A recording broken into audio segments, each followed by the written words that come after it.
33-37 வரைக்கும் யாராவது. தங்களுக்குள்ளே எவன் பெரியவன் என்று வழியில் தர்க்கம் பண்ணினார்கள். அப்பொழுது அவர் உட்கார்ந்து இருவரையும் அழைத்து, எவனாகிலும் முதல்வனாய் இருக்க விரும்பினால் அவன் எல்லோருக்கும் கடையவனாவான், எல்லோருக்கும் ஊழியக்காரனுமாய் இருக்க கடவன் என்று சொல்லி, ஒரு சிறு பிள்ளையை எடுத்து அதை அவர்கள் நடுவிலே நிறுத்தி அதை அணைத்துக் கொண்டு, இப்படிப்பட்ட சிறு பிள்ளைகளில் ஒன்றை என் நாமத்தினாலே ஏற்றுக்கொள்ளுகிறவன் என்னை ஏற்றுக்கொள்கிறான், என்னை ஏற்றுக்கொள்கிறவன் என்னை அல்ல, என்னை அனுப்பினவரையே ஏற்றுக்கொள்கிறான் என்றார். அப்பொழுது யோவான் அவரை நோக்கி, நம்ம வாசிக்கிட்ட இந்த பகுதியை பார்த்தீங்க அப்படின்னா, மார்க் விசேஷம் 9ஆம் அதிகாரத்துல 33-37 வசனத்துல இயேசு தன்னுடைய சீசர்கள் இடத்துல என்ன செய்யறாருன்னா பேசுறாரு. எப்ப பேசுறாரு, என்ன பேசுறாருன்னு நம்ம புரிஞ்சுக்கணும் அப்படின்னா, என்ன சொல்லப்பட்டிருக்குது என்பதை நம்ம என்ன செய்யணும், இது மாதிரி என்ன நடந்துச்சு, ஒரு பேக்ரவுண்ட் என்ன, ஒரு பின்னணி என்ன என்பதை நம்ம என்ன செய்யணும், புரிஞ்சுக்கணும். அதோட பின்னணி நம்ம பார்க்கணும் அப்படின்னா, மார்க் விசேஷம் முழுமையா நீங்க பாத்தீங்க அப்படின்னா ஒரு மொத்தம் 14 அதிகாரம். இந்த 14 அதிகாரத்தை 2ஆ பிரிக்கலாம். முதல் 8 அதிகாரங்கள், அடுத்த 8ஆம் அதிகாரம் 33ஆம் வசனத்துல இருந்து கடைசி வரைக்கும் அடுத்த பகுதி. முதல் 8 அதிகாரங்கள் என்ன சொல்லுது அப்படின்னா, இயேசு யாருன்னு சொல்லுது. மார்க் விசேஷம் 8:33 இருந்து கடைசி வரைக்கும் இந்த இயேசு எனக்காக என்ன செய்தார்னு சொல்லுது. அப்ப மார்க் விசேஷம் யாருக்கு எழுதப்பட்டுச்சு அப்படின்னா, ரோமர்களுக்கு எழுதப்பட்டுச்சு. ரோமர்களுக்கு ஏன் எழுதப்பட்டுச்சு ஒரு கேள்வி. ரோமர்களுக்கு ஏன் எழுதப்பட்டுச்சுன்னா, அவருக்கு சுவிசேஷம் சொல்லும் போது அவங்களுக்கு ஒரு கேள்வி, இயேசு ஒரு யூதன் சொல்லுது. அப்ப அந்த யூதருக்காக தான் வந்தாருன்னு சொல்லுது. அந்த யூதர்களே அவரை விசுவாசிக்காம சிலுவையில வந்து போயிட்டாங்க.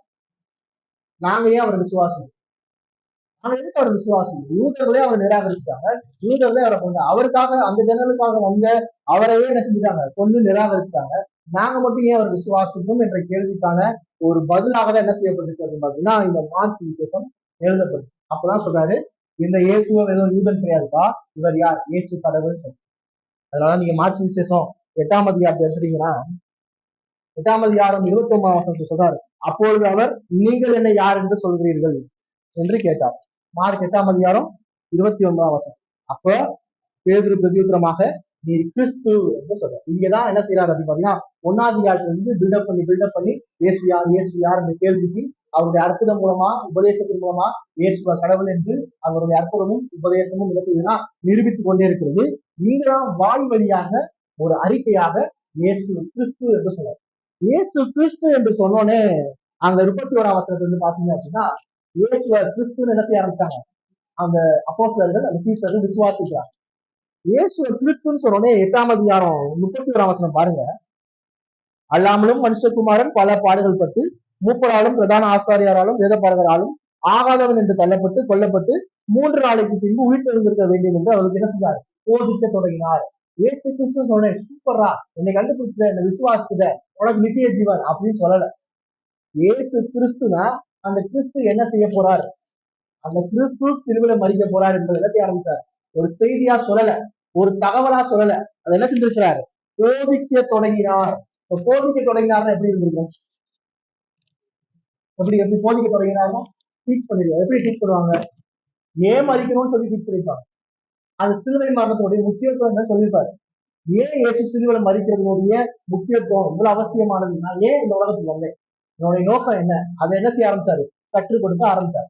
ஆனா பேதுரு என்ன செஞ்சாரு, இந்த 8ஆம் அதிகாரத்தை பாத்தீங்கன்னா, நீங்க சிலுவைக்கெல்லாம் போகக்கூடாது. அப்ப பாருங்க, சிலுவையினுடைய முக்கியத்துவத்தையும் அவசியத்தையும் இயேசுவே தெளிவாய் போதித்த போதிலும் மனுஷனுக்கு அது என்ன செய்யல, தெளிவா புரியல. அப்படியே கண்டினியூ பண்ணா 9ஆம் அதிகாரத்துல பாத்தீங்கன்னா இயேசு சொல்றாரு, மறுரூபமாகிறாரு. மறுரூபமாகும் போது மோசேவும் எலியாவும் வந்து இயேசு என்ன செய்யறாங்க, இயேசுகிட்ட வந்து அவருடைய சிலுவை மரணத்தை குறிச்சு பேசுறாங்க. முடிச்சுட்டு வந்தோடனே 9ஆம் அதிகாரத்துல மலையிலிருந்து இறங்குவோடனே ஒரு அசுத்த ஆதி பிடிச்சிருந்த ஒரு மகன் என்ன செய்யறாரு, சுகப்படுத்துறாரு. சுகப்படுத்தும் போது இயேசு இல்ல, இந்த தகப்பன் அந்த சிறு பையனை கூட்டு வரும்போது, அப்ப அந்த சீசர்கள் ட்ரை பண்றாங்க, அவங்களால என்ன செய்ய முடியல, சுகப்படுத்த முடியல.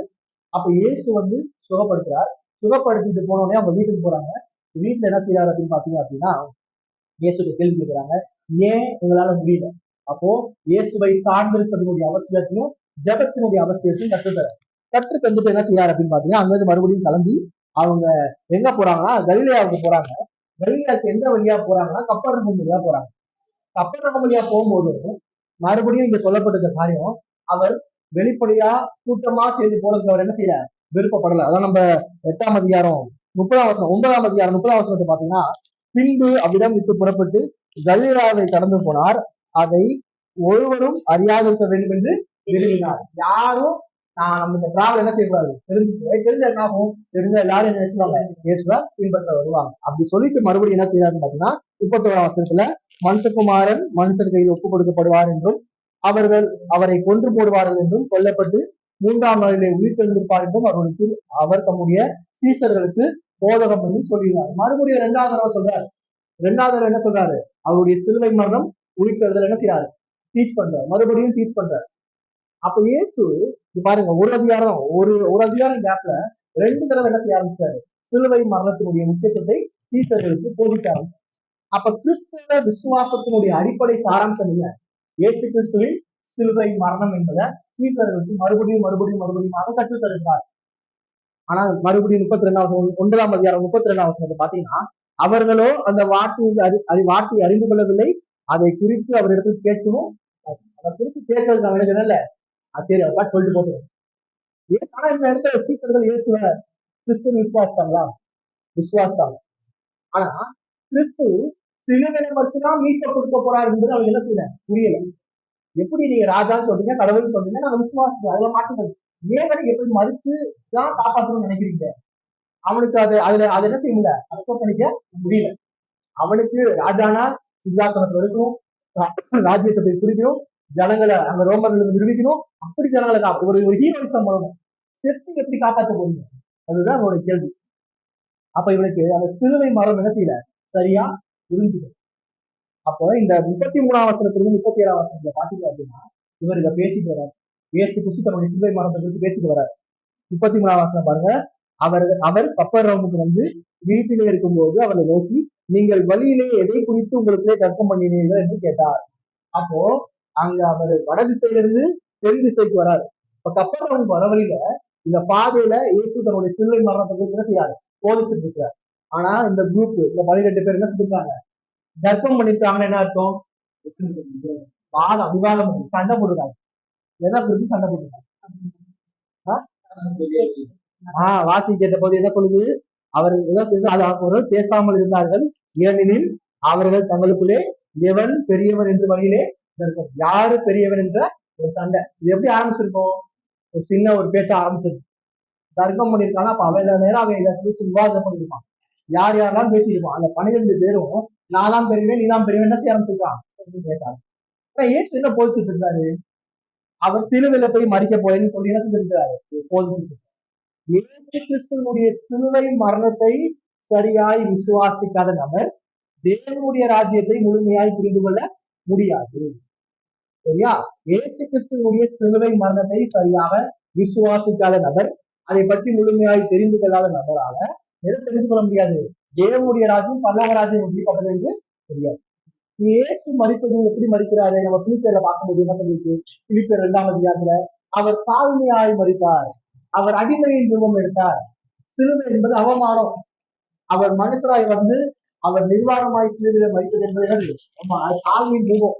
ஆனா இந்த தேவனுடைய ராஜ்யத்துக்குள்ள இருக்க விரும்புறவன் என்ன சொல்றான், நான் தான் முதல் இடத்துல இருக்கணும், நான் தான் முதன்மையான இடத்துல இருக்கணும் அப்படின்னு சொல்லி அவர் சொன்ன போதனைக்கும் அவனுடைய நடத்துக்கு என்னவா இருக்கு, முரண்பாடா இருக்கு. அவன் எதுக்கு ஆசைப்படுறான், நான் பிரதானமா இருக்கணும்னு சொல்லி ஆசைப்படுறான். அப்பதான் இந்த இயேசு கேட்கிறாரு, வழியில எதை குறிச்சு நீங்க என்ன செஞ்சு பேசிக்கிறோம். இதே பகுதிதான் மத்தேயு சுவிசேஷம் 18ஆம் அதிகாரம் குறிப்பிட்டோம். மத்தேயு சுவிசேஷம் 18ஆம் அதிகாரம் முதல் 5 வசனத்தை வாசிங்க. அவ்வேளையில் சீசர்கள் இயேசுவினிடத்தில் வந்து, பரலோக ராஜ்யத்தில் எவன் பெரியவனாய் இருப்பான் என்று கேட்டார்கள். இயேசு ஒரு பிள்ளையை தம்மிடத்தில் அழைத்து அதை அவர்கள் நடுவே நிறுத்தி, நீங்கள் மனம் திரும்பி பிள்ளைகளைப் போல் ஆகாவிட்டால் பரலோக ராஜ்யத்தில் பிரவேசிக்க மாட்டீர்கள் என்று மெய்யாகவே உங்களுக்கு சொல்கிறேன். ஆகையால் இந்த பிள்ளையை போல தன்னை தாழ்த்துகிறவன் எவனோ அவனே பரலோக ராஜ்யத்தில் பெரியவனாய் இருப்பான். இப்படிப்பட்ட ஒரு பிள்ளையை என் நாமத்தின் மித்தம் ஏற்றுக்கொள்ளுகிறவன் என்னை ஏற்றுக்கொள்கிறான். என்ன சொல்றாரு இங்க 18ஆம் அதிகாரத்துல, அவர் வீட்டுல வந்திருக்கும் போது பரலோக ராஜ்யத்தில் எவன் பெரியவனாய் இருப்பான் என்று அவங்க கேட்கிறாங்க. அப்ப வழியில இங்க மார்க் விசேஷத்துல பாத்தீங்க அப்படின்னா 33ஆம் வசனத்துல இந்த கேள்வி கேட்டோன்னு இயேசு கேட்கிறாரு, வழியில நீங்க என்னத்தை குறிச்சு என்ன செஞ்சீங்க, தர்க்கம் பண்ணிட்டு வந்தீங்க. சரியா, இப்ப நம்ம ஒப்பிட்டு பார்க்கும்போது மத்தேயு சுவிசேஷத்தையும் லூக்கா சுவிசேஷத்தை ஒப்பிட்டு பார்க்கும்போது கப்பர்நகூம்ல அவங்க வீட்டுக்கு வராங்க. வீட்டுக்குள்ள வந்தோடனே சீசர்கள் என்ன சொல்றாங்க, ஆண்டவரே நாங்க உங்கள்கிட்ட ஒரு முக்கியமான விஷயத்த பேசணும். பரலோக ராஜ்யத்துல எவன் பிரதானமா பெரியவனா இருப்பான். அப்ப இயேசு திரும்பி கேட்கிற கேள்விதான் இங்க 30 மார்க் விசேஷம் 9ஆம் அதிகாரத்துல கேட்கிற கேள்வி. என்ன கேள்வி? நடந்து வரும்போது நீங்க என்ன சண்டை போட்டு வந்தீங்க, என்ன பேசிட்டு வந்தீங்க, அந்த கேள்வி. அந்த கேள்விக்கு அவங்க என்ன செய்யல, பதிலே சொல்லல. இந்த சண்டை ஏன் வந்துச்சு? இந்த சண்டைக்கான முக்கியமான காரணம் என்னன்னா, இயேசுனுடைய போதனையை என்ன செய்யல, முழுமையாய் கேட்கல, அதை விசுவாசிக்கல. அடிப்படையா நல்லா தெரிஞ்சுக்கணும். அடிப்படையா திருச்சபை தெரிந்து கொள்ள வேண்டிய காரியம்னா, சிலுவை மரணத்தை சரியா புரிஞ்சுக்கணும்னா திருச்சபையினுடைய நடைமுறையும் தெளிவா என்ன செய்யாது, புரியாது. சிலுவை மரணத்தை நான் தெளிவா புரிஞ்சுக்கல அப்படின்னா, திருச்சபை எனக்கு பதவி வேணும், திருச்சபை எனக்கு முன்னுரிமை வேணும், திருச்சபை நான் தான் முதன்மையானவன் என்ற எண்ணம் என்ன செய்யும். அப்படிப்பட்ட எண்ணம் வந்துச்சு அப்படின்னாலே அடுத்த கேள்வி என்ன செய்யும், இயேசு கிறிஸ்துவனுடைய சிலுவை மரணத்தை என்ன செய்யல, புரிஞ்சுக்கல, நான் இந்த சீசனை போலதான் இருக்கிறேன் அப்படின்ற ஒரு சிந்தனைக்குள்ளாக வரணும். அப்போ தேவனுடைய பரலோக ராஜ்யம் என்று சொல்லும்போது தேவனுடைய ராஜ்யத்துக்குள்ள எவன் பெரியவனா இருப்பான் கேள்வி. அப்ப அதுக்கான பதில சொல்றாரு. அதுக்கான பதில சொல்லும் போது 35ஆவது வசனத்துல பாத்தீங்கன்னா, அப்பொழுது அவர் உட்கார்ந்து 12 அழைத்து என்று சொல்லப்படுது. மார்க் விசேஷம் 9ஆம் அதிகாரம் 35ஆம் வசனத்துல அவர் வீட்டுல உட்கார்றாரு அப்படின்னா அவர் போதிக்க போறாரு. இந்த இடத்துல நம்ம மத்தியில பாத்தீங்க அப்படின்னா, இயேசு ஒரு பிள்ளையை தம்மிடத்தில் அழைத்து அப்படின்னு சொல்லி, இப்ப இயேசு போதிக்கும் போது 2 விஷயம் தொடர்ச்சியா பண்றாரு. ஒரு உட்கார்றாரு, வீட்டுல உட்கார்றாரு, வீட்டுல உட்கார்ந்து போதிக்கும் போது அந்த வீட்டுல இருக்க ஒரு சின்ன பிள்ளை என்ன செய்யறாரு, பக்கத்துல என்ன செய்ய அழைத்து, தமிழத்தில் அழைத்து, அதை அவர்கள் நடுவே இப்பதான் உட்கார்ந்துருக்காங்க வச்சோம். இதான் செட்டப், இதெல்லாம் செட்டப். இந்த 12 பேர் கேட்கிறாங்க. கேட்டா எடுத்து என்ன செய்யறாரு, நடுவுல நிறுத்துறாரு. மத்தேயு 18ஆம் அதிகாரத்துல சொல்லப்பட்ட நீங்க நிறைய நேரத்துல இங்க சொல்லப்பட்ட காரியத்தை தவறான முறையில என்ன செஞ்சுக்கிறாங்க, புரிஞ்சுக்கிறாங்க. சிறு பிள்ளைய போல ஆகாவிட்டால், இந்த சிறு பிள்ளைய போல தாழ்மையா இல்லைன்னா பரவத்துக்கு போக முடியாது அப்படின்னு. ஆனா வேதம் அப்படியா போதிக்குது, குழந்தைய பத்தி, குழந்தைய பத்தி வேதம் அப்படியா போதிக்குது? அப்படி போதிக்கல. வேதம் போதிக்கிற காரியம் எல்லா மனுஷனும் அவனுடைய பிறப்புல இருந்தே பாவியா தான் இருக்கிறான்னு சொல்லி, அதே போல பிள்ளைகளுடைய வாழ்க்கையில அந்த தாழ்மையை பார்க்கவே முடியாது. என் தாய் என்னை பாவத்திலே கற்பம் தரித்தார் என்று வேதம் போதிக்குது. இப்ப இயேசு அதுக்கு முரண்பட்டு பேசுறாரா? இயேசு வேதம் சொல்ற இந்த சத்தியத்துக்கு முரண்பட்டு பேசுறாரா? இல்லைன்னா அப்படி இங்க சொல்றாரு, நீங்கள் மனம் விரும்பி பிள்ளைகளை போல ஆகாவிட்டால் பரலோக ராஜ்யத்தில் பிரவேசிக்க மாட்டீர்கள் என்று சொல்றாரு. அப்ப அதுக்கு முரண்பட்டு பேசுறாரா? ஒரு சின்ன பிள்ளைய போல நான் இருந்தாதான், தாழ்மையா இருந்தாதான் பரலோக ராஜ்யத்துக்கு போக முடியுமா? என்ன சொல்றாரு இயேசு, என்ன சொல்ல வராரு? இந்த இடம் சின்ன பிள்ளைகள் எல்லாரும் பரவத்துக்கு போவாங்க, சின்ன பிள்ளைகள் எல்லாரும் தாழ்மையா இருக்கிறாங்க, சின்ன பிள்ளைகள் எல்லாரும் மனம் விரும்பிட்டாங்கன்னு போதிக்கவில்லை. அப்படி சொல்லல, சரியா? இந்த இடம் அதை சொல்லல. இந்த சிறு பிள்ளை போல் ஆகாவிட்டால் என்றால் அவங்களுடைய நல்ல குணாதிசயத்தை சொல்லல, அந்த சிறு பிள்ளைகளுடைய நிலைப்பாடு என்ன, இந்த சிறு பிள்ளையோட நிலைப்பாடு என்ன. இந்த இடத்துல சிறு பிள்ளை அப்படின்னு சொல்லும் போது இந்த சிறு பிள்ளை மற்ற தன்னுடைய பெற்றோர்களை சார்ந்து இருக்கிறது. அந்த சிறு பிள்ளை தன்னால எந்த வேலையும் சுயமா செய்ய முடியாது. அந்த சிறு பிள்ளை எளிதாக பாதிப்புக்குள்ளாக போகக்கூடிய சிறு பிள்ளை. அந்த சிறு பிள்ளைக்கு பாதுகாப்பு அவசியம். அந்த சிறு பிள்ளைக்கு தொடர்ச்சியான உணவு, தொடர்ச்சியான போஷிப்பு, தொடர்ச்சியான பாதுகாப்பு, அரவணைப்பு அவசியம். அந்த சிறு பிள்ளை தொடர்ச்சியான கண்காணிப்பு நேராக இருக்க வேண்டும். நம்ம சுத்தி பிள்ளைகளா இருக்கு இல்ல, ஏன்?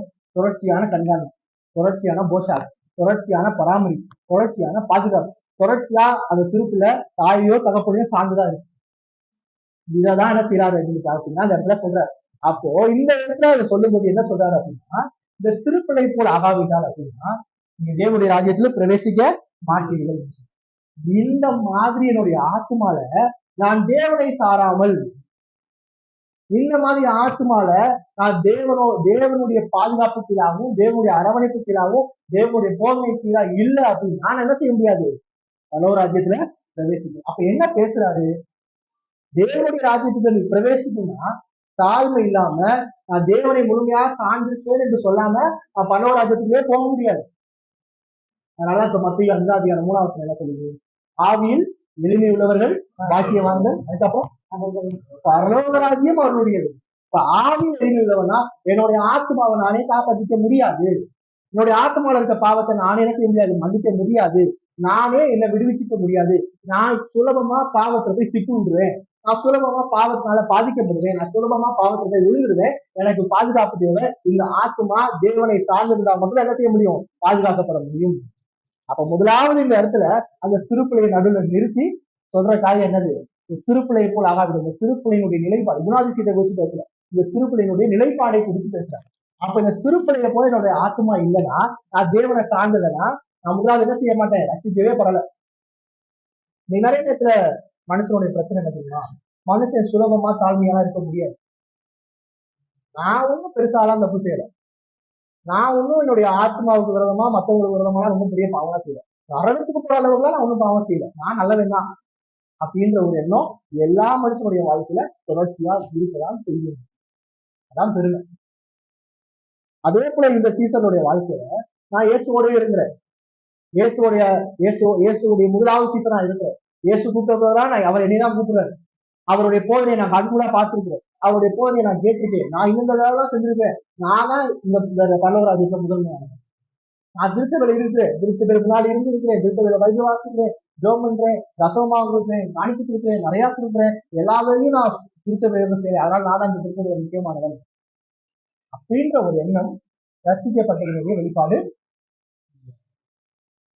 அப்ப ரட்சிக்கப்பட்ட ஒரு மனுஷனுடைய ஒரு நிலைப்பாடு என்ன அப்படின்னா, நான் ஒண்ணுமே இல்லை, அந்த சிறு பிள்ளையை போல நான் எளிதாய் பாவத்தில் விழக்கூடியவன், எளிதாய் பாவத்தினால பாதிக்கப்படக்கூடியவன். நான் முழுமையாய் தேவனை சார்ந்திருக்கிறேன். நான் முழுமையா தேவனுடைய போதனையை கேட்டுக்கொண்டு அதனுடைய அவசியத்தை உணர்ந்திருக்கிற ஒரு மனுஷன் நானு. அது இல்லாம நான் என்ன இல்லை, ஒன்றும் இல்லை என்ற நிலைப்பாட்டுக்குள்ள இருக்கிறவனா பரலோகராஜ்யத்துக்குள்ள நுழைய முடியும். பரலோகராஜ்யத்துக்குள்ள இருக்கிறான்னு சொல்ல, அப்படிப்பட்ட சிந்தனை தான் பரலோகராஜ்யத்துக்குள்ள நுழைய முடியும். அடுத்து என்ன சொல்றாருன்னு பாருங்க. ரெண்டாவது என்ன சொல்றாரு அப்படின்னா, இப்படி நுழைஞ்சாச்சு, இப்படி நுழைஞ்ச மனுஷன் எப்படி வாழ்ந்தாரு, இன்னைக்கு ஜஸ்டின் திருச்சபைக்கு வேணா ஆச்சு அங்கம்மா எப்படி வாழ்றது, திருச்சபை விசுவாசிகள் அங்கத்தினர்கள் எப்படி இந்த திருச்சபைக்குள்ள வாழணும் வாசிங்க. அடுத்து நம்ம மார்க் 9ஆம் அதிகாரம் 35ஆம் வசனத்துல வாசிங்க. மார்க் 9:35 வாசிங்க.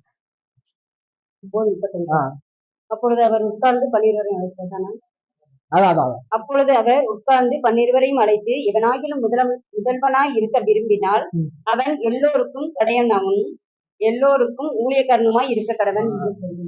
இப்ப எவனாயிலும் நான் பெரியவனா இருக்கணும்னு ஆசைப்பட்டீங்க அப்படின்னா, பல்லவராஜ்யத்துல தேவனுடைய ராஜ்யத்துல நான் பிரதானமா இருக்கணும்னு ஆசைப்பட்டீங்க அப்படின்னா, விரும்பினால் ஆசைப்பட்டா என்ன சொல்லுது, எல்லாருக்கும் கடையானவனும் எல்லாருக்கும் ஊழியக்காரனுமா இருக்க கடவன். அப்ப அதான் சொல்லு. அப்ப பல்லவராஜ்யத்துல நான் எல்லாத்துக்கும் பின்னாடி கடைசியா ஒரு லைன் இருந்துச்சு, அந்த லைன்ல போய் கடைசியா நிற்கிறது. அதான் கடையானவனும் கடைசி. தேவனுடைய ராஜ்யத்துல நான் ஒண்ணுமே இல்லை, நான் கடைசி. அடுத்து சொல்லுது எல்லாருக்கும் ஊழியக்காரனா இருக்கு. ஊழியக்காரன் என்ன முடியும், ஊழியக்காரனா அந்த மூல பாசையிலன்னா வேலை செய்யறது. என்ன வேலை செய்யறது, அங்க பிரதானம் என்ன சொல்லுங்க, இப்போ ஹோட்டலுக்கு போறோம், ஹோட்டல் யாரு இருந்தாங்க, டேபிள்ல வந்து சர்வ் பண்ணுவாங்க, அவங்க பேரு டேபிள் வெயிட்டர்னு சொல்லுவாங்க. அந்த டேபிள் வெயிட்டரோட வேலை என்ன, நம்ம போய் சாப்பிட உட்காந்துருக்கோம்ல, சாப்பாடை வந்து பரிமாறி எனக்கு என்ன தேவையோ, சாப்பிட வந்திருக்கிறவங்களுக்கு என்ன தேவையோ அதை செய்வது. அப்போ நீங்க திருச்சபை அங்கத்தினராக இருக்கிறவங்களுடைய வேலை என்னன்னா, திருச்சபைக்குள்ள இருக்க சக விசுவாசிகளுக்கு என்ன தேவையோ பார்த்து அந்த வேலையை நான் செஞ்சுட்டு மறுபடியும் நான் பின்னாடி போய் நிற்கிறேன். தேவனுடைய ராஜ்யத்துல நுழைவுனாலும் என்ன அவசியம், தாழ்மை அவசியம். தேவனுடைய ராஜ்யத்துக்குள்ள இருக்கிறனால என்ன அவசியம், தாழ்மை அவசியம். இப்ப சொல்லும் போது நீங்க லூக்கா சுவிசேஷத்தை எடுத்துட்டீங்க அப்படின்னா, லூக்கா சுவிசேஷத்தை எடுத்துக்கோங்க. லூக்கா சுவிசேஷத்துல 9ஆம் அதிகாரத்துல இருக்கு.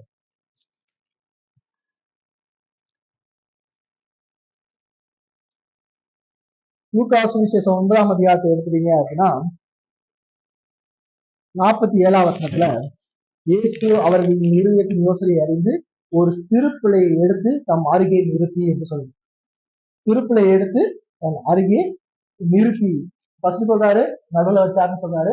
அது தம் அருகே உள்ள நுழைஞ்சு தம் பக்கத்துல தேவ பரலோகராஜ்யத்துக்குள்ள இருக்கும்போது ஏன் இந்த சிறு பிள்ளையை நடுவில் வச்சிருக்கிறாரு, ஏன் சிறு பிள்ளைய வச்சு தாழ்மையை பற்றி பேசுறாரு? அப்படியா, சொன்னா கேக்குதா, சொன்னா கேட்காது. பாருங்க, மறுபடியும் பாருங்க, நம்ம பிள்ளையோட குணாதிசயத்தை குறிச்சு பேசுறோம், குணாதிசயத்தை குறிச்சு பேசல. இப்போ இவ்வளவு பேர் இருக்கிறோம், சின்ன பிள்ளைங்க இருக்கா, நான் சொல்லுங்க. எந்த பிள்ளையும் கேட்காது,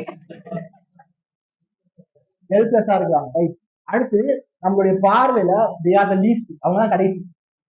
பெரியவங்க இருக்காங்க, நம்மளுடைய முன்னுரிமை யாருக்கு இருக்கும்? குழந்தைக்கா இருக்கும். நம்ம எல்லாரும் இருக்கிறோம், நீ நம்மளுடைய முன்னுரிமை யாரு? மூத்தவங்களுக்கு, பெரியவங்களுக்கு. அப்படிதான் என்ன செய்வோம்? அப்ப அவங்க அந்த வரிசையில அவங்க தான் கடைசியா இருக்காங்க, அந்த ஆர்டர்ல அவங்க தான் என்ன இருக்காங்க கடைசியா. இப்போ இந்த இடத்துல ஏசு என்ன செய்யறாங்க, ஒரு மெத்தடா காமிக்க, ஒரு ஒரு பிக்சர் காமிக்கிறாரு. சிறுபிள்ளையை கூட்டு வராரு, அவங்களை கண்டுக்கவே மாட்டோம், கூட்டு நடுவில் இருக்கிறாரு. இந்த பிள்ளையோட நிலம் அவங்களுடைய நிலன்னு சொல்றாரு. அடுத்து தம் பக்கத்துல வந்து என்ன செய்யறாரு அப்படின்னு பாத்தீங்கன்னா, இந்த பிள்ளைதான் இந்த லைன்ல கடைசி. இப்படிதான் நீ இருக்கணும் திருச்சபைக்குள்ள, இப்படிதான் திருச்சபையில நிறைய நேரத்துல குழப்பம் எப்படி வரும். பாஸ்ட் நான் சொல்றதை கண்டுக்கவே மாட்டாரு, நான் பேசுறேன் அதை கேட்க மாட்டாரு. அப்படியே நம்மளுக்கு என்ன வரும், ஒரு சிந்தனை வரும், நம்ம இந்த சர்ச்சில் முக்கியம் இல்லை போல, இந்த சர்ச்சில் முக்கியமான ஒரு இடத்துல நம்ம இல்லை போல, நம்ம சொன்னாலும் அவங்க கேட்க மாட்டாங்க, நம்ம ஏன் சொல்லணும் அப்படின்னு நம்ம என்ன செய்வோம், கொஞ்சம் கொஞ்சமா திருச்சபை விட்டு நம்ம என்ன செய்வோம், டிஸ்டன்ஸ் ஆகிட்டே இருக்கு. அப்படி இல்லை, திருச்சபையில விசுவாசியா இருந்தீங்க அப்படின்னா, பிரசங்கத்துல சொன்னதுதான், இது இந்த போதவருடைய திருச்சபை கிடையாது, இது உங்களுடைய திருச்சபையும் கிடையாது, இது தேவனுடைய திருச்சபை. தேவன் தான் அவங்க என்ன செஞ்சிருக்காரு, இதுக்குள்ள சேர்த்திருக்கார். அப்ப தேவன் என்ன செஞ்சிருக்காரு, ஒரு அமைப்பை கொடுத்திருக்கார். அந்த அமைப்புல எப்படி இருக்குன்னு சொல்லி என்ன செஞ்சிருக்காரு, கடவுள் தான். அப்ப இந்த திருச்சபைக்குள்ள நான் சேவை செய்யறவனா தான் இருக்கணும். என்னோட ஒப்பீனியன் கேட்கல, என்னுடைய பேச்சை கேட்கல, என்னுடைய பேச்சுக்கு முக்கியத்துவம் இல்லைன்னு சொல்லி வெளியே போறது இந்த இன்னைக்கு இந்த சீசர்கள் தான். ஏசு நான் சொன்னாதான் கேட்பாரு. பேதுரு, யோவான், யாக்கோபு தான் அவர் மலைக்கெல்லாம் கூட்டு போனாரு, ஜெர்மனை கூட்டு, நாங்க தான் முக்கியம், நீங்களாம் முக்கியம் கிடையாது, அந்த நிலைமை இங்க. அதனாலதான் சண்டை. அங்க சண்டை ஏன் தர்க்கம் பண்ணா, அங்க பேதுரு சொல்லியிருப்பான், எல்லாத்துக்கும் உங்களுக்கு பதிலாக நான் தான் போய் பேசுறேன், அவர் கேட்கிற கேள்விக்கு நான் தான் போய் பேசுறேன். அடுத்த 5வது இப்பதான் மருவ மலைக்கு என்னையதான் கூட்டு போனாரு, அங்கேயும் நான் தான் போய் பேசுறேன், அங்கேயும் நான் தான் இயேசுட்ட போய் பேசுறேன், உங்களுக்காக நான் தான் திட்டு வாங்குறேன், அப்ப நான் தான் லீடர் இருக்கு. யோவான் சொல்லியிருப்பான், இல்ல எனக்கு தான் இயேசு என்னையதான் ரொம்ப பிடிக்கும், நான் தான் இருப்பான். அடுத்து யாக்கோபு சொல்லியிருப்பான், பேது அந்திரியா ஒன்று சொல்லியிருப்பான், நான் தான் அவங்க எல்லாம் கூட்டு வந்து சொல்லியிருப்பான். யூதா சொல்லியிருப்பான், பணப்பை என் கையில தான் இருக்கு, என் மேல அவர் நம்பிக்கை வச்சனாலதான் எனக்கு காசை கொடுத்துருக்காரு, அப்ப நான் தானே முக்கியம் அப்படின்னு. இப்படி பாருங்க, இப்போ நான் பேசினாதான் இயேசு கேட்கிறாரு, என்னதான் இயேசு பொறுப்பை கொடுத்துருக்காரு, நான் தான் முக்கியம். அதேதான் திருச்சபைக்கும் நடக்கும். நான் சொன்னதான் கேட்பாரு, இவர் சொன்ன கேட்க மாட்டாரு. அப்படி இல்லை அப்படின்ட்டு பிரதானமா என்ன செய்யறாரு அங்க சொல்றாரு. அதான் சொல்ற, எவனாயிலும் முதல்வனாக இருக்க விரும்பினால் அவன் எல்லாருக்கும் கடைசி. இப்போ ஒரு ஃபேமிலியில ஒரு டிஸ்கஷன் பண்றோம், பிள்ளை ஒரு பாயிண்ட சொல்லு, குட்டி பிள்ளை ஒரு பாயிண்ட் சொல்லு, அதை எடுப்போமா எடுக்க மாட்டோம், நீ சும்மா அது பெரியவங்க பேசிட்டு இருக்க, அதான் நம்மளுடைய ரெஸ்பான்ஸ். அதை பேசுறத நம்ம என்ன செய்ய மாட்டோம், செவி கொடுத்து கேட்க மாட்டோம். அது சரியான பாயிண்டா இருந்தாலும் சின்ன பையன் இந்த இடத்துல நீ பேசக்கூடாது, அமைதியாக தட்டி விட்டு. அதான் சொல்ற, இந்த இடத்துல விரும்பினால் அவன் எல்லாருக்கும் கல்யாணம் ஆகும், அடுத்து எல்லாருக்கும் ஊழியக்காரன் ஆகும். டேபிள் வெயிட்டர், டேபிள் என்னன்னு சர்வ் பண்ற, அதுதான் இந்த வார்த்தை தான் உதவிக்காரனுக்கு பயன்படுத்துற வார்த்தை. திருச்சபையில 2 பதவி, ஒரு பதவி என்னது மூப்பன், இன்னொன்னு உதவி. மூப்பனை தான் நம்ம போதகர்னு சொல்றோம், சரியா? போதகனும் மூப்பனும் தான். அடுத்து உதவிக்காரன். உதவிக்காரன் சொல்லும் போது அது ஒரு தகுதி இல்லை, அது ஒரு மேன்மையான நிலைப்பாடு இல்லை. இந்த ஊழியக்காரன் டேபிள் வெயிட்டர், திருச்சபையில் இருக்கிற வேலைகளை செய்பவன், வேலைகளை எல்லா விதமான வேலைகளும் செய்பவன், சரியா? இப்ப திருச்சபையில இது உதவிக்காரனுக்கு மட்டும் சொல்லலை, இந்த இடத்துல திருச்சபைக்குள்ள இருக்கிற எல்லா விசுவாசிக்கும் சொல்லப்படும். அப்ப திருச்சபையில நான் தாழ்மையா இருந்தாதான் நான் கடவுள் என்ன செய்யறாரு, அதான் வேற சொல்றது, பெருமை உள்ளவர்களுக்கு அவர் என்ன செய்யறாரு, எழுத்து இருக்கிறார், தாழ்வு உள்ளவர்களுக்கோ கிருபை இருக்கிறார். இப்படிதான். இப்போ இயேசுவை யோசிக்கிறாங்க, இயேசு யாரு? பெருமையா இருக்கிறதுக்கு எல்லா தகுதியும் உடையவர். கரெக்டா தப்பா? இயேசு பெருமையா இருக்கிறதுக்கு எல்லா தகுதியும் உடையவரா இல்லையா? உடையவர். ஏன்? அவர் தான் என்ன படைத்தார், அவர் தான் இந்த உலகத்தை படைச்சிருக்கார், அவர் தான் ஆளுகை செய்கிறார், அவருடைய சித்தம் தான் நடக்குது, அவருடைய பிளான் தான் நடக்குது. அவர் இந்த உலகத்தை என்ன நாள் நடக்கும், என்ன நாள் செய்ய முடியும், சரியா? அவர் எப்படி இருக்கலாம், எப்படினாலும் இருக்கலாம், எவ்வளவோ பெருமையா இருந்தாலும் அது அவருக்கு தகும். ஆனா அவர் எப்படி வந்தார் இந்த உலகத்துல? அடிமை என்று மனுஷ சாலாகி தன்னை வெறுமையாக்கி எல்லாத்தையும் விட்டுட்டு, அவர் பேச மட்டும் செய்யல, அவர் முதலாவது தன்னை நிரூபித்து காமிச்சு நான் தாழ்மையா வந்துட்டேன்னு சொல்லி அவர் கடையானவனாய் நின்று எல்லாருக்கும் ஊழியர் செய்கிறாங்க அப்படின்னு எப்படி கொடுத்துருக்காங்கன்னா, யோவான் 13வது அதிகாரத்துல அவர் அந்த அப்பத்தையும் ரசத்தையும் பராமரிக்கு முன்னாடி அவர் தன்னுடைய வஸ்திரத்தை எல்லாம் கழட்டி இடுப்புல துண்டை கட்டிட்டு அவர் பாதத்தை என்ன செய்யறாங்க, காலை கழுவ முடியுமா? காலு கழுவுறாருன்னா எப்படி இருக்கும்? எல்லாருக்காலும் ஒரே மாதிரி இருக்குமா? இருக்காது. எல்லாருக்காலும் சுத்தமா இருக்குமா? இருக்காது. அடுத்து அந்த காலத்துல அவங்க எல்லாம் நடந்துதான் என்ன செஞ்சிருப்பாங்க, பயணப்பட்டிருப்பாங்க. இப்ப நடந்து பயணப்பட்டாங்கன்னா காலில் எவ்வளவு தூசி இருந்திருக்கும். அது அந்த ஊரு கொஞ்சம் தூசியாதான் இருக்கும். அப்ப அது எப்படி இருக்கும்? அப்ப அந்த கால் எவ்வளவு கேவலமா இருக்கும். நம்மளுக்கே ஒரு சின்ன நம்ம காலை பார்த்தா பிடிக்காது. போய் கழுவிட்டு வருவோம், சாக்ஸை போட்டு மறைச்சிட்டு ஆச்சு செய்யும். அப்ப அது கழுவுறாரு அப்படின்னா அவர் ஊழியம் செய்யறாரு, அவர் கடையானவனா இருக்கிறார். அதை சொல்லிட்டு நான் உங்களுக்கு செஞ்சது போல நீங்களும் போய் என்ன செய்யுங்கன்னு சொல்லி. அப்ப பிறகு யாருடைய காலை போய் கழுவுன்னு சொல்லல, இன்னொருத்தருக்கு போய் என்ன செய்ய, இந்த மாதிரி பரலோக ராஜ்யத்துல ஊழியம் செய்யும் அப்படி சொல்லிட்டு மூணாவது அவர் என்ன சொல்றாரு அப்படின்னு பாத்தீங்க அப்படின்னா 37 மார்க் 9:37 இப்படிப்பட்ட சிறு பிள்ளையில் ஒன்றை என் நாமத்தினாலே ஏற்றுக்கொள்கிறவன் என்னை ஏற்றுக்கொள்கிறான், என்னை ஏற்றுக்கொள்கிறவன் என்னை அனுப்பினவரை, என்னை அல்ல என்னை அனுப்பினவரை என்ன செய்யறான், ஏற்றுக்கொள்கிறான் என்று சொல்றாரு. இப்ப தொடர்ச்சியா என்ன சொல்ல வர்றாரு அப்படின்னா, அந்த சிறு பிள்ளையை அதுக்கு முன்னாடி 36 வசனம் பண்றாரு. அந்த சிறு பிள்ளையை எடுத்து அதை அவர்கள் நடுவே நிறுத்தி அதை அனைத்து ஃபர்ஸ்ட் சிறு பிள்ளை கொண்டு நடுவில் வச்சாரு, அடுத்துதான் பக்கத்துல வச்சாரு, இப்ப ஆச்சுக்கிறார். எடுத்துட்டு இப்படி சிறு பிள்ளைகளை ஒன்றை என் நாமத்தினால் ஏற்றுக்கொள்கிறவன் என்னை ஏற்றுக்கொள்கிறான். இப்படி இந்த சிறு பிள்ளை போல விசுவாசிச்சு திருச்சபைக்குள்ள அங்கமா இணைக்கப்படுகிற ஒரு மனுஷன், அவனை ஏற்கனவே திருச்சபையில இருக்கிற விசுவாசிகள் என்ன செய்யணும், ஏற்றுக்கொள்ள வேண்டும். அங்க பாருங்க, அவர் பேசிட்டு இருக்கும் போது என்ன செய்யறாரு, அந்த பிள்ளைய வச்சு அணைச்சுக்கிட்டே தான் என்ன செய்யறாரு, பேசுறாரு. இந்த சிறு பிள்ளைய வந்து நிப்பாட்டினாரு, நிலைப்பாட சொன்னாரு, அடுத்து பக்கத்துல வச்சாரு, ஏற்றுக்கொள்ளும் சொல்றாரு, வேலை செய்யணும்னு சொல்றாரு, அடுத்து என்ன செய்யறாரு, அணைச்சுக்கிட்டு சொல்றாரு இந்த சிறு பையன் என்ன செய்யணும், ஏற்றுக்கொள்ள வேண்டும். சக விசுவாசி இடத்துல தாழ்மையான உறவு அவசியம். சக விசுவாசிட்ட தாழ்மையான உறவு இல்லாம பரலோகராஜ்யத்துல என்ன செய்ய முடியாது, இருக்க முடியாது. பரலோகராஜ்யத்துல இருக்கணும் அப்படின்னா இந்த விசுவாசிய நான் ஏற்றுக்கொள்ளனா என்ன ஆகும், ஏற்றுக்கொள்ளலாம் என்னை ஏற்றுக்கொள்ள என் நாமத்தினாலே ஏற்றுக்கொள்கிறவன் என்னை ஏற்றுக்கொள்கிறான், என்னை ஏற்றுக்கொள்கிறவன் என்னை அல்ல என்னை அனுப்பினவரை ஏற்றுக்கொள்கிறான். ஏற்றுக்கொண்டா நான் பிதாவையும் கிறிஸ்து என்ன செய்யறேன், ஏற்றுக்கொள்றேன். ஏற்றுக்கொள்ளலைன்னா, தாழ்மையான உறவுல இல்லைன்னா நான் என்ன செய்யறேன், இயேசுவை ஏற்றுக்கொள்ள, இயேசுவை அனுப்பினா பிதாவானவரையும் ஏற்றுக்கொள்ள, அப்ப நான் கடவுளை மறுதளிக்கிறேன். நம்ம பாருங்க இங்க என்ன சொல்றாரு அப்படின்னா, சக திருச்சபையில சக விசுவாசியோடு ஒரு தாழ்மையான உறவு இல்லை அப்படின்னா இந்த மனுஷனை பாதிக்கல, நான் தேவனை பாதிக்கிறேன். திருச்சபையில அன்போடும் தாழ்மையோடும் நான் இல்லை அப்படின்னா, திருச்சபைக்குள்ள போட்டி போடாம இருந்துச்சு அப்படின்னா, திருச்சபைக்குள்ள கருத்து வேறுபாடு வேற்றுமையான சிந்தனைகள் இருந்துச்சு அப்படின்னா, நான் என் கூட இருக்க இப்ப எனக்கும் உங்களுக்கும் பிரச்சனை அப்படின்னா இவ கூட பிரச்சனை இல்லை, நான் எங்க பிரச்சனை, தேவனுக்கு எனக்கும் பிரச்சனை. இதான் நம்ம 1 யோவான்ல பாத்தீங்க, 1 யோவான் 3ஆம் அதிகாரத்தை திருப்பிக்கோங்க. 1 யோவான் 3ஆம் அதிகாரம் 14-15 வாசம்.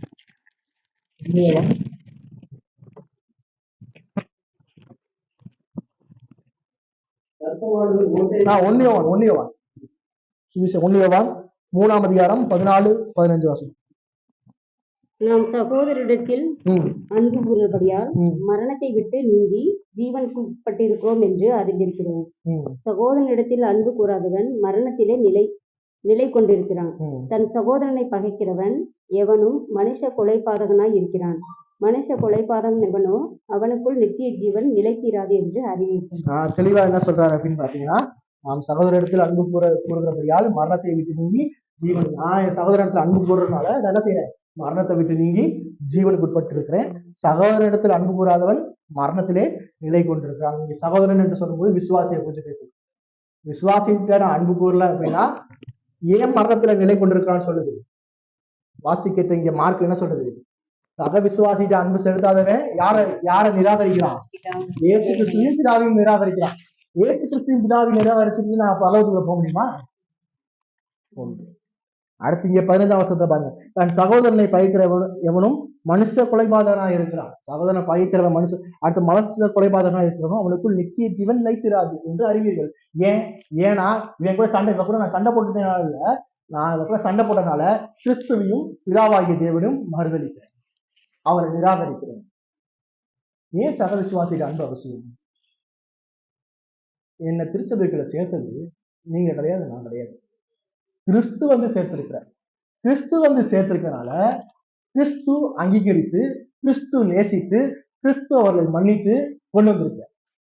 கிறிஸ்து அங்கீகரித்து, இப்ப ஃபார் எக்ஸாம்பிள் இன்னைக்கு ஜஸ்டின் ஞானஸ்தானம் கொடுத்து திருச்சபைக்குலாம் இணைச்சிருக்கோம். என்ன அடையாளம்?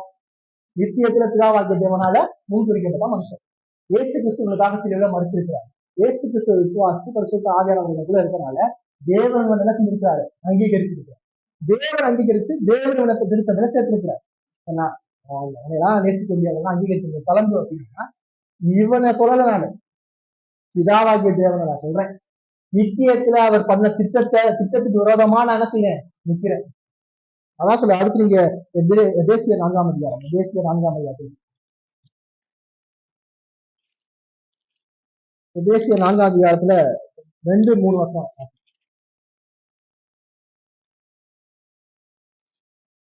மிகுந்த தாழ்மையுடனும் சாந்தமும் நீடிய பொறுமையும் உடையவர்களாய் அன்பினால் ஒருவரை ஒருவர் தாங்கி சமாதான கட்டினால் ஆவியின் உரிமையை காத்துக் கொள்கிறதற்கு ஜாக்கிரதையாய் இருங்கள். திருச்சபைக்குள்ள எப்படி வாழணும்னு சொல்லி இங்க எபேசி திருச்சபைக்கு பவுல் சொல்றாரு. சொல்லும் போது மிகுந்த மனத்தாழ்மையும் சாந்தமும் நீடிய பொறுமையும் உடையவர்களாய் அன்பினால் ஒருவர் தாங்கி சமாதான கட்டினால் ஆவியின் உரிமையை காத்துக் கொள்வதற்கு ஜாக்கிரதையா இருங்கள். அப்படின்னா அதை இதை செய்வதற்கு என்ன செய்யணும், ஜாக்கிரதையா கேர்ஃபுல்லா என்ன செய்யணும்.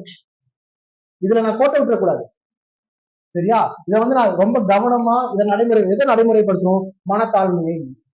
அடுத்து சாந்தமா, அடுத்து பொறுமைன்னு சொல்ல, என்ன சொல்லுது, நீடிய பொறுமை என்று சொல்லு.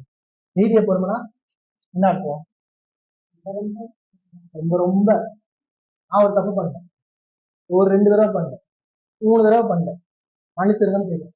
திரும்பி தப்பு பண்ணேன், மன்னிச்சிருங்கன்னு என்ன சொல்லுவீங்க, உனக்கு இதே நாள் வேலை வேற வேலையே இல்லை, செஞ்சுட்டு சாரி கேட்டுக்கிற, இனிமேட்லாம் உனைய சேர்த்துக்க முடியாது, இனிமேட்லாம் உனைய அங்கீகரிக்க முடியாது. நீடிய பொறுமைனா அதுதான் அங்கீகரிச்சு. இது நம்ம சொன்னா நம்மளுக்குள்ள சொன்னா அது என்ன செய்யாது, புரியாது. ஒரு நாளைக்கு எத்தனை தடவை போய் சொல்றோம், ஒரு நாளைக்கு மன்னிப்பு கேட்கிறோமா, இயேசுக்கா மன்னிக்கிறாரா, நாளைக்கு போய் சொல்லுவோமா, எத்தனை தடவை சொல்லுவோம், கணக்கு இல்லை. நேற்று போய் சொல்லுவோமா, எத்தனை தடவை சொல்லுவோம், கணக்கு இல்லை. அப்ப டெய்லி போய் ஆண்டவரே போய் சொல்லிட்டேன் மன்னிச்சிருக்கேன், சரிப்பா. இன்னைக்கு ஆண்டவரே போய் சொல்லிட்டேன் மன்னிச்சிருக்கேன், சரிப்பா. நாளைக்கு போய் ஆண்டவரே போய் சொல்லிட்டேன் மன்னிச்சிருக்கேன். சாவர வரைக்கும் தான் கேட்டுட்டு இருக்க போறோம். அவர் சாவர வரைக்கும் மீடிய பொறுமையா, சரிப்பா சரிப்பா சரிப்பா. இப்படிதான் திருச்சபைக்குள்ள மன்னிச்சு நீடிய பொறுமையாய் சமாதான கட்டினால் ஆவியின் ஒருமையை காத்துக்கொள்ளும். இப்ப திருச்சபைக்குள்ள கண்டிப்பா குழப்பம் வரும், வராதுன்னு சொல்லல. நிச்சயமா எல்லா இடத்துலயும் பிரச்சனை வரும், எல்லா இடத்துலயும் குழப்பம் வரும். சரியா? எல்லா இடத்துலயும் பிரச்சனையும் குழப்பம் வரும்போது என்ன செய்யணும் அப்படின்னா, மிகுந்த மனத்தாழ்மையாய் என்ன செய்யணும், சாந்தமும் நீடிய பொறுமை உடையவர்களாய் அன்பினால் ஒருவருக்கு ஒருவர் என்ன செய்யும், ஒருவர் தாங்கி சமாதானம் கட்டினால் ஒருமையை காத்துக் கொள்ளுங்கள். திருச்சபையினுடைய விசுவாசனுடைய மிகப்பெரிய பொறுப்பு என்ன செய்யலாம், திருச்சபைக்குள்ள பிசாசானவன் குழப்பத்தையும் வேற்றுமையும் கொண்டு வரலாம். பிசாசானவனுக்கு எது பிடிக்கும்னா, நான் இந்த மனத்தாழ்மையா அன்புனால அந்த ஆவியின் ஒருமையை காத்துக் கொள்வதற்கு நான் ஜாக்கிரதையா இருக்கும். திருச்சபைக்கு ஒரு குழப்பம் வரப்போகுது அப்படின்னா இந்த வசனத்தை என்ன செய்யணும், மனசை வச்சுட்டு பிரச்சனை இல்லாம ஆவியின் ஒருமையை காத்துக்கணும். அடுத்து அது எபேசியர் 5ஆம் அதிகாரத்தை திருப்பிக்கோங்க. எபேசியர் 5ஆம் அதிகாரத்துல 21ஆம் வசனத்தை பாருங்க. தெய்வ பயத்தோடு ஒருவருக்கொருவர் கீழ்ப்படிந்திருங்கள். தெய்வ பயத்தோடு ஒருவருக்கொருவர் கீழ்ப்படிந்திருங்கள் சொல்லு. தெய்வ பயத்தோடனா கிறிஸ்துவுக்குள்ள தெய்வ பயத்தோட நினைக்கணும் கீழ்ப்படி. அப்போ இங்க ஒரு கேள்வி வரும், திருச்சபைக்குள்ள ஒருத்தர் கள்ள போதனை கொண்டு வர்றாரு, தவறான போதனையை பேசுறாரு, தவறான போதனால் திருச்சபையை குழப்பறாரு. அவர் இடத்துல இப்படி மனத்தாழ்மையா நான் இருந்துக்கலாமா, மன்னிச்சிருக்கலாமா?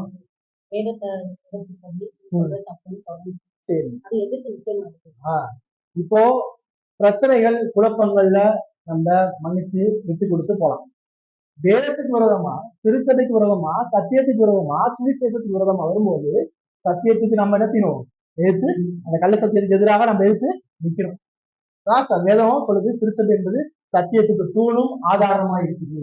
இப்ப தவறான போதனைகள் வரும்போது அதோட உடன்பட்டு போறது வேதம் சொல்லல, தாழ்மையா போறது அதை சொல்லல.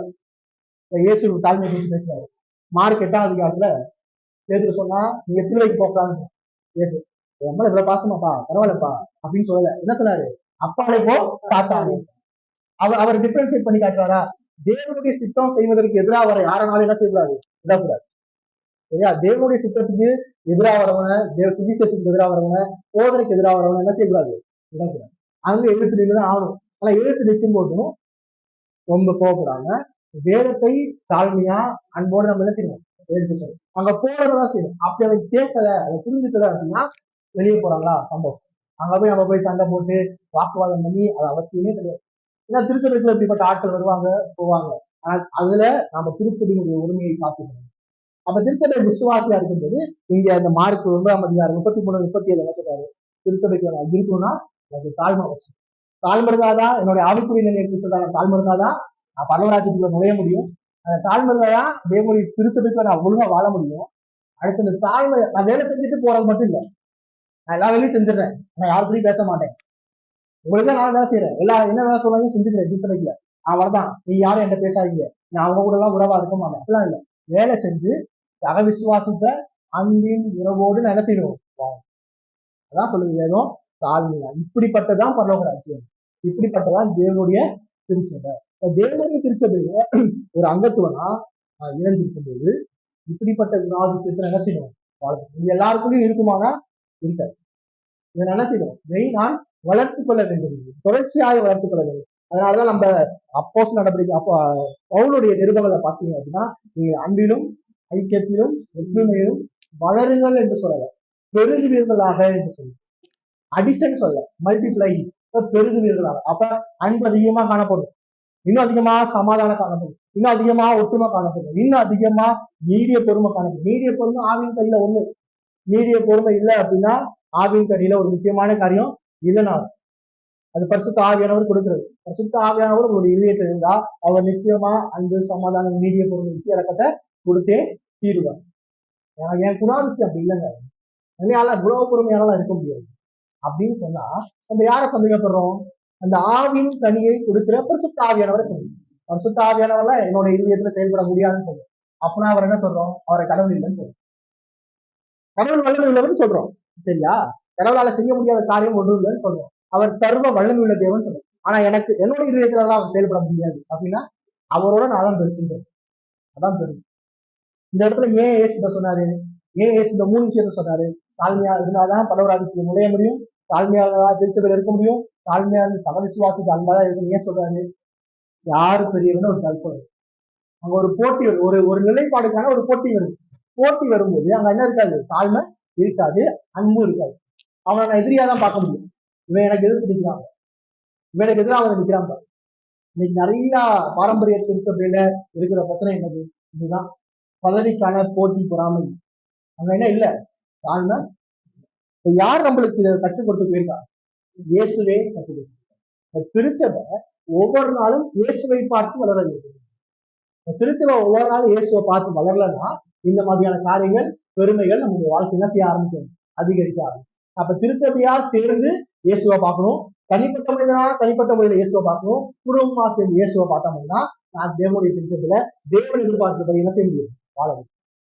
திருச்சபையில போதகரை பெருசா பார்க்கக்கூடாது, சக விசுவாசிய பெருசா பார்க்கக்கூடாது, கிறிஸ்துவை பெரிதாய் பார்க்கணும். ஏன்னா திருச்சபை யாரோட இது, கிறிஸ்துவ.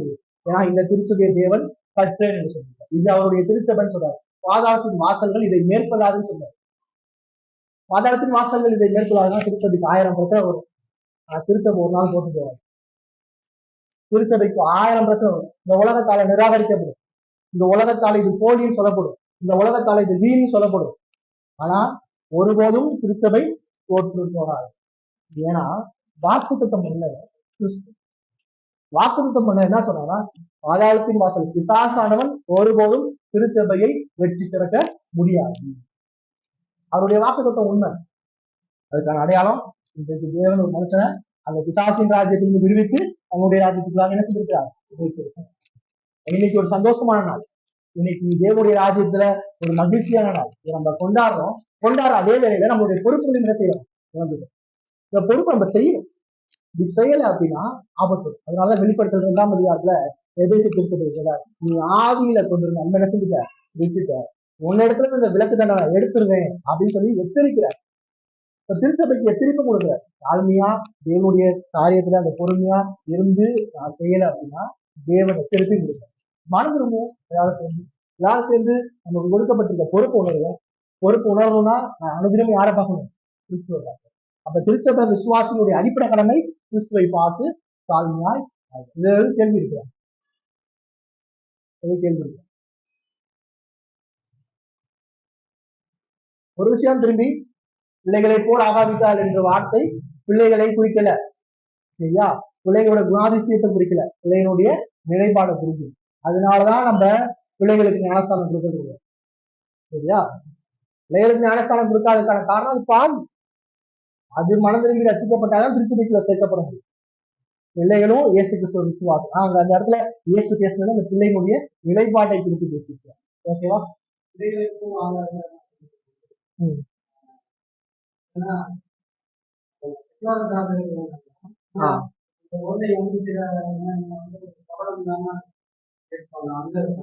பிள்ளைகள் கபடம் இல்லாமலாம் இல்ல. வேதம் தெளிவா சொல்லுது. சங்கீதத்தை திருப்பிக்கோங்க. சங்கீதம் 51